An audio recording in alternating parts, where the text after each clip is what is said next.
4 বছর লাগবে সংস্কার করতে। যদি একটা কাজের পিছনে আন্তরিকতার যদি তাগিদ থাকে, সত্য তাগিদ থাকে, এবং আমাদের কাজ যদি ন্যায়ধর্মী হয়, সত্যধর্মী হয়, আমাদের কাজের মধ্যে যদি ন্যায্যতা থাকে, সেই কাজ কোনোদিন ব্যর্থ হতে পারে না।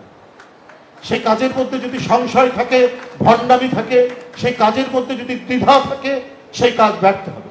শেখ হাসিনার এই 15 বছরের দুঃশাসনে কত অপপ্রচার করেছে, কত ধরনের ন্যারেটিভ তৈরি করেছে, কত কি করেছে। বিএনপি যদি আসে ক্ষমতায়, তাহলে 1 লক্ষ লোক মারা যাবে, 10 লক্ষ লোক মারা যাবে, স্বয়ং ওবায়দুল কাদের বলেছে। তো কি হলো? একজন লোক মারা গেছে, সেটাও আবার ইন্ডিয়ার মাটিতে, বাংলাদেশে নয়। এনামুল হক শামীম নাকি কি নাম ছিল? না না, এনামুল হক শামীম না, ইশাক আলী পান্না, ইশাক খান পান্না, রাইট, ছাত্রলীগের নেতা ছিল। তো এই যে আপনার অপপ্রচার দিয়ে বিভ্রান্ত করার চেষ্টা করেছে, কিন্তু ক্রমান্বয়ে মানুষ কিন্তু স্পষ্ট হচ্ছিল।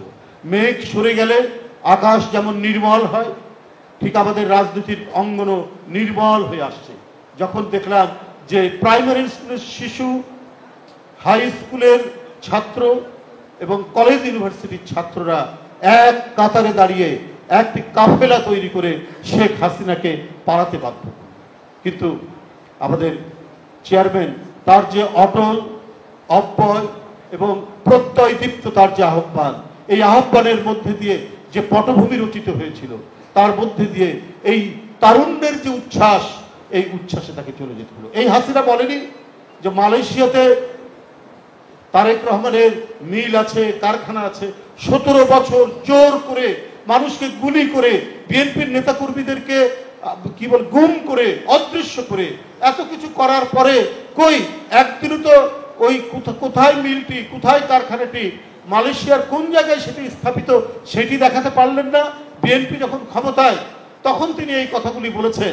অথচ দেখুন, বিএনপি ক্ষমতায়, এই কথা বলার জন্য আপনার শেখ হাসিনাকে কিন্তু গ্রেপ্তার করেনি বিএনপি, বা তার কোনো দলের লোকজনকে গ্রেপ্তার করেনি, একটা মিথ্যা বানোয়াট অপপ্রচারের জন্য করেছে।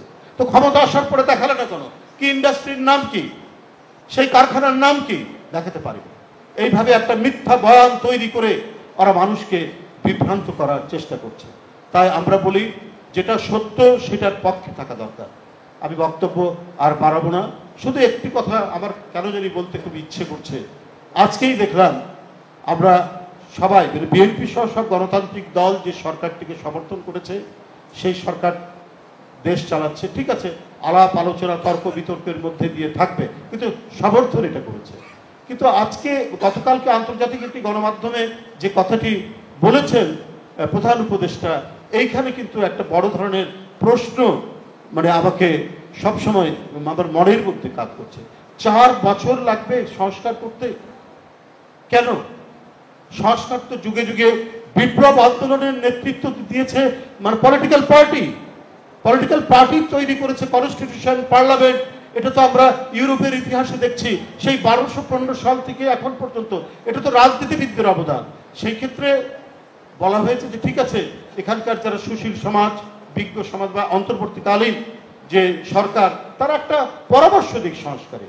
কিন্তু এই সংস্কার বাস্তবায়ন করতে কি বলে যে 4 বছর লাগবে, যে অবাধ সুষ্ঠু নির্বাচনের জন্য আমাদের লড়াই, যে কথা বলার স্বাধীনতার জন্য আমাদের লড়াই, যে বাচ্চারা আজকে যাদের 20, 22, 25 বছর বয়স, যারা ভোট দিতেই পারেনি, ভোট দেওয়াই জানে না, তারা আর কতদিন বঞ্চিত হবে? এটা তো অন্তর্বর্তীকালীন সরকার হবে গণতন্ত্রের প্রতীক, গণতন্ত্রের মডেল। তারা সেটি না করে এই যে প্রলম্বিত করা এক ধরনের, আমার মনে হচ্ছে কোথাও জানে একটা কোনো জটিলতা হচ্ছে, যেখানে একটি গণতন্ত্র চর্চা এবং রাষ্ট্রের গণতান্ত্রিক বিকাশ গড়ে তোলার ক্ষেত্রে কোথাও বোধহয় কোনো সমস্যা হচ্ছে। না হলে এই কথাটি উনি কেন বলছেন, কেন তিনি এত লম্বা সময়ের কথা বলছেন? এটা তো লম্বা সময়ের কথা নয়। সরকারের মধ্যেই কোথাও কোনো জায়গায় ঘাপলা আছে। এই সরকারের মধ্যেও কেউ নানা ধরনের কোনো কি বলবো, যে কোনো মাস্টার প্ল্যান আছেন কিনা, এইটা এখন আমাদেরকে ভাবিয়ে তুলছে। আমরা এই কথা গতকাল বলিনি, গত পরশুদিনই বলিনি।